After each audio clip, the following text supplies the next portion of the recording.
Hadits Bukhari berbunyi dari Abu Hurairah radhiyallahu anhu, Nabi SAW bersabda, Inna Allah qala, sesungguhnya Allah subhanahu wa ta'ala berfirman, Man adali waliyan faqad adhantuhu bil harb. Siapa yang coba-coba mengganggu waliku, orang-orang yang dekatkan diri kepadaku, maka aku akan mengiklankan peperangan bersamanya atau kepadanya. Ya. Jadi siapa yang berani-berani mengganggu orang-orang beriman, maka secara otomatis Allah yang berhadapan dengan dia. Jadi makin dekat Bapak Ibu kepada Allah subhanahu wa ta'ala, dan harus ada upaya pribadi untuk itu. Kalau bahasa saya sering saya katakan, paksakan dalam ibadah, paksakan dalam ibadah. Karena kalau tidak dipaksakan sholat malam, gak dipaksain puasa, gak dipaksain zikir pagi petang, baca Quran, gak bakal terjadi. Karena syaitan mau hari itu, di saat kita masih hidup, tidak tertulis tambahan amal. Target dia itu. Kalau bisa ditinggalkan sama sekali, kalau tidak minimal ada yang berkurang. Maka orang-orang yang berdekatkan diri kepada Allah subhanahu wa ta'ala ini kalau diganggu, maka tenang saja. Allah akan datangkan tolongan atau pertolongan yang tidak disangka-sangka. Gak usah khawatir soal itu. Itu sudah janji. Allah subhanahu wa ta'ala akan menolong. Kemudian dalam hadis ini dirincikan, untuk menjadi wali Allah, bagaimana caranya? Supaya kita termasuk orang-orang pilihan Allah subhanahu wa ta'ala. Orang yang kalau berdoa diijabah. Orang kalau punya permasalahan ditolong dan diberikan jalan keluar. Itu namanya wali Allah. Apa saja yang dia inginkan semua mudah. Tentu nikmat akan dia syukuri dan akan datang melimpah pada dia. Cobaan akan mudah dilalui sama dia. Dan Allah akan berikan perangkat-perangkat agar dia bisa melalui cobaan tersebut. Di sini dalam hadis disebutkan, وَمَا تَقَرَّبَ إِلَيَّ عَبْدِي بِشَيْءٍ أَحَبَّ إِلَيَّ مِمَّا افْتَرَضْتُهُ عَلَيْهِ. Dan ketahuilah, tidak ada yang lebih aku cintai dari pendekatan diri seorang hamba kepadaku daripada apa yang telah aku wajibkan kepadanya. Jadi, sholat 5 waktu, ya, zakat harta setahun sekali bagi orang yang mampu, penuhi haul dan nisab, puasa Ramadan sebulan penuh, dan haji ini yang diwajibkan.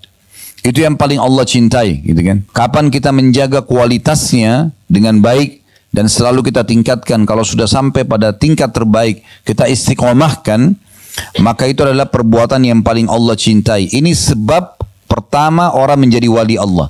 Yang akhirnya, siapapun yang mengganggu dia, Allah akan tolong gitu. Apapun kebutuhan dia, Allah akan penuhi.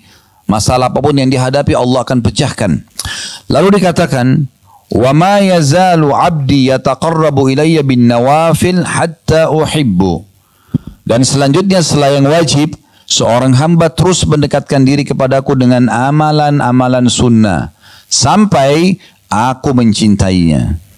Jadi ternyata amalan sunnah bisa meraih cinta Allah subhanahu wa ta'ala. Maka Allah subhanahu wa ta'ala kalau mencintai seorang hamba, dia akan memuliakannya. Apa saja yang dilakukan? Berdoa diijabah. Ada masalah terpecahkan, ada orang mau niat jahat sama dia, itu bisa sebelum kena dia pun Allah SWT sudah bisa selamatkan. Berapa banyak orang yang tadinya mau tabrakan gak jadi tabrakan, Allah SWT selamatkan, gitu kan?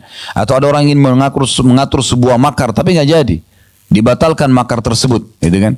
Kuasa Allah Subhanahu Wa Taala. Maka itu semua dengan amalan-amalan sunnah. Faida ahbabtuhu, kalau aku sudah mencintainya, kata Allah, kuntu sam'ahu alladhi yasma'u bihi, aku akan menjadi pendengarannya, atau aku akan jaga pendengarannya yang dia gunakan untuk mendengar. Jadi akhirnya telinga kita ini hanya dengar yang baik-baik saja.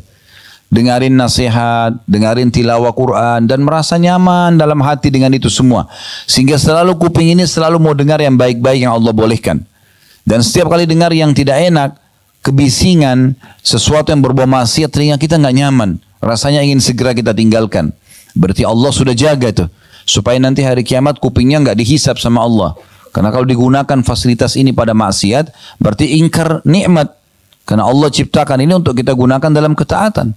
Ingat surah Az-Zariyat, surah nomor 51 ayat 56, tujuan kita diciptakan, wa ma khalaqtul jinna wal insa illa liya'budun. Aku enggak ciptakan jin dan manusia kecuali untuk beribadah kepadaku. Kalau ada Bapak Ibu yang tanya saya, Ustaz, apakah memang kita diciptakan untuk sholat? Jawaban saya, iya. Memang untuk sholat kita diciptakan. Memang untuk puasa kita diciptakan. Memang untuk zakat, untuk haji dan umrah, untuk bakti sama orang tua, juga orang sakit, bantu orang susah. Memang untuk itu. Dan tidak ada tujuan kita sama sekali untuk berzina, untuk berbohong, untuk menipu orang, untuk menggibah, untuk gosip, buang-buang waktu, itu enggak ada. Memang itu bukan tujuan kita. Tujuan kita ada untuk ibadah kepada Allah Subhanahu wa taala. Kemudian selanjutnya wa basarahu alladhi yabsuru bihi. Dan aku juga akan menjaga penglihatannya dia gunakan untuk melihat. Matanya hanya selalu nyaman melihat yang Allah bolehkan. Bertafakur dengan alam ciptaan Allah Subhanahu wa taala, gembira kalau melihat tentang sejarah Islam, peradaban Islam, senang kalau melihat Al-Qur'an, senang kalau di majelis ilmu. Allah jaga penglihatannya dari hal yang haram. Melihat sesuatu yang tidak nyaman, kok bisa gitu sih? Merasa nggak nyaman, ditinggalkan.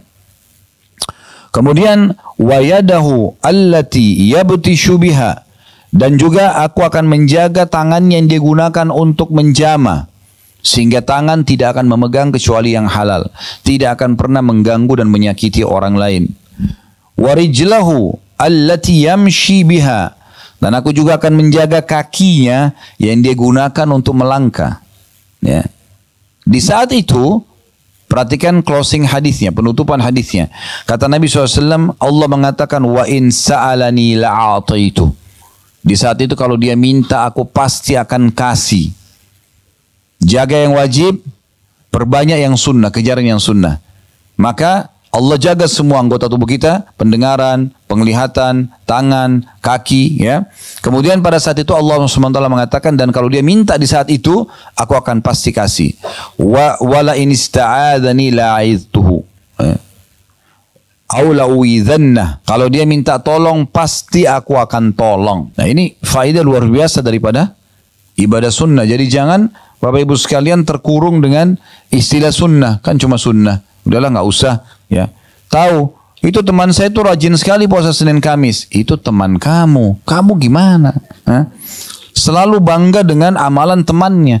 Ibu saya dulu tuh rajin sekali baca Quran. Itu ibumu. Kamu gimana? Ayah saya itu luar biasa bolak-balik umroh. Baik, kamu bagaimana? Ya. Makanya seorang penyair mengatakan, laisal fata man yaqulu kana abi kadza wa kadza. Bukan seseorang anak muda yang cerdas yang mengatakan dulu orang tua aku begini dan begitu. Walakinnal fata man yaqulu ha anadza.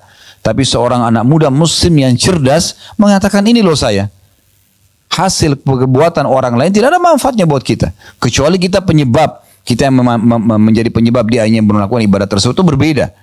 Tapi banyak orang berbangga-bangga dengan amalan temannya, amalan orang tuanya dan seterusnya, maka tidak ada manfaat buat dia. Baik, yang kedua, yang perlu digaris bawah yang bisa didapatkan dari amalan-amalan sunnah adalah setiap amal sunnah itu akan mendekatkan kita kepada Nabi SAW di surga nanti. Ya. Jadi kita sudah singgung tadi kalau materi yang lalu, akhlak juga mendekatkan seseorang dengan Nabi SAW di surga. Ada juga tentang amalan sunnah. Ya, terutama solat, karena kita sedang bahas masalah solat ya. Coba cintai Bapak Ibu sekalian solat sunnah, qobliyah, ba'diyah, solat duha, solat malam, tahiyat masjid, solat taubat, solat wudu. Rutinkan dan paksakan. Paksa, setiap bisikan syaitan jangan negosiasi sama dia. A'udzubillahi minasyaitonir rajim, langsung kerjakan. Ya. Ada hadis yang mulia diriwayatkan oleh Rabi'ah bin Ka'ab al-Aslami radhiyallahu anhu. Hadis ini riwayat Muslim ya. Dia mengatakan kuntu abitu ma'a Rasulillah sallallahu alaihi wasallam fa'ataituhu biwudu'ihi. Satu hari pernah aku menginap bersama Nabi sallallahu alaihi wasallam dan pada saat beliau bangun untuk sholat malam, aku menyiapkan wadah berisi air wudhu beliau, wahajatihi, dan beberapa hajat Nabi SAW seperti siwak ya dan yang lainnya. Faqala li, setelah selesai wudhu, setelah selesai hajat Nabi SAW, karena Nabi merasa Rabi'ah ini berbuat baik, maka beliau mengatakan, silakan, apa yang kau inginkan? Maksudnya setelah berbuat ini kepadaku, ada yang kau ingin minta enggak? Fakultu, as'alu murafaqataka fil jannah. Aku hanya minta ya Rasulullah agar nanti aku bersama anda di surga, sama-sama. Anda di mana di surga, aku di situ juga. Permintaan yang luar biasa ini. Bukan minta, pada saat itu kalau dia bilang, ya Rasulullah, saya minta jadi orang paling kaya. Nabi tinggal berdoa diterima itu. Saya ingin minta keturunan banyak, saya ingin minta jabatan, saya ingin minta jadi raja. Urusan dunia semua akan dikasih. Tapi sahabat ini cerdas, bukan itu urusannya dia. Tadi saya bilang orang mukmin targetnya selalu akhirat. Maka dia bukan cuma sekedar minta surga, tapi minta bersama Rasulullah SAW di surga. Pasti derajat paling tinggi itu. Gitu kan? Qala awa ghaira dzalik, maka Nabi SAW bilang kepada Rabi'ah, ada yang lain enggak? Maka qultu huwa dzak, Aku berkata tidak ya Rasulullah. Itu aja. Kalau itu sudah anda mohon kepada Allah untuk aku, selesai. Aku bisa masuk surga bersama anda nanti. Ini mulia sekali. Qala fa'inni ala nafsika bikathratis sujud. Kalau itu permintaanmu, maka tolong aku agar aku bisa menyempurnakan keinginanmu itu, minta kepada Allah dengan memperbanyak sujud. Ya, di sini ulama hadis ada yang mengatakan maksudnya adalah memperbanyak sholat sunnah. Karena pada saat itu mereka mau sholat malam. Ya. Nabi SAW lagi mau sholat tahajud pada saat itu. Ada juga pendapat yang mengatakan semua jenis sujud. Seperti sujud tilawah. Ya. Kalau seandainya kita lagi baca ayat tentang sujud, biasanya kan sudah digarisi bawahnya ya. Al-Quran sekarang sudah sangat modern, maka kita sujud. Ya. Sujud syukur. Ya. Dikatakan Nabi SAW setiap kali menerima berita gembira, pasti beliau selalu sujud. Ya. Nah ini diantaranya. Tapi sholat sunnah yang paling masuk dalam makna ini. Yang ketiga, teman-teman sekalian, sholat sunnah ini akan menyempurnakan kekurangan-kekurangan nanti di timbangan amal dari amal wajib kita. Jadi fungsinya besar sekali. Gitu ya. Sholat wajib 5 waktu, mungkin ada seseorang yang lupa wudu, mungkin ada seseorang yang kurang khusyuk, mungkin dia lupakan rakaatnya, mungkin banyak hal, gitu kan? Mungkin di saat dia sholat dia lalai, menghayal, hitung transaksi dagangnya, ya, mengingat pertengkaran sama temannya, misal, menghayal, kurang pahalanya.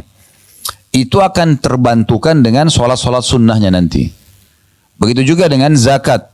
Di saat ada perhitungan dia yang keliru, ya, karena setahun sekali, maka sedekah yang dia keluarkan akan menyempurnakan. Karena sedekah sunnah. Puasa Ramadan, mungkin ada yang lalai, mungkin ada kekurangan, maka puasa-puasa sunnah akan menyempurnakan. Begitu juga dengan haji, disempurnakan dengan umroh. Ya. Hadisnya adalah hadis yang sangat masyhur. Hadis diriwayatkan oleh Abu Daud, Ibnu Majah, Ahmad, dan hadis ini tentu disahihkan oleh para ulama. Dari Abu Hurairah radhiyallahu anhu bahwasanya Nabi SAW bersabda, Inna awwala ma yuhasabun nasu bihi yawmal qiyamati min a'malihim as-salah. Sesungguhnya awal sekali amal yang akan dihisab dari sosok manusia pada hari kiamat adalah solatnya. Qala yaqulu Rabbuna jalla wa ala li malaikatihi wa huwa a'lamu. Dan pada saat itu Allah yang maha tinggi dan maha mulia akan berkata kepada para malaikatnya, dan dia Allah lebih tahu sebenarnya. Jadi Allah bertanya ini bukan kita tidak tahu, tapi Allah sudah tahu. Tapi Allah kena nugaskan malaikat, maka Allah bertanya. Unzuru fi salati abdi atammaha au naqasaha.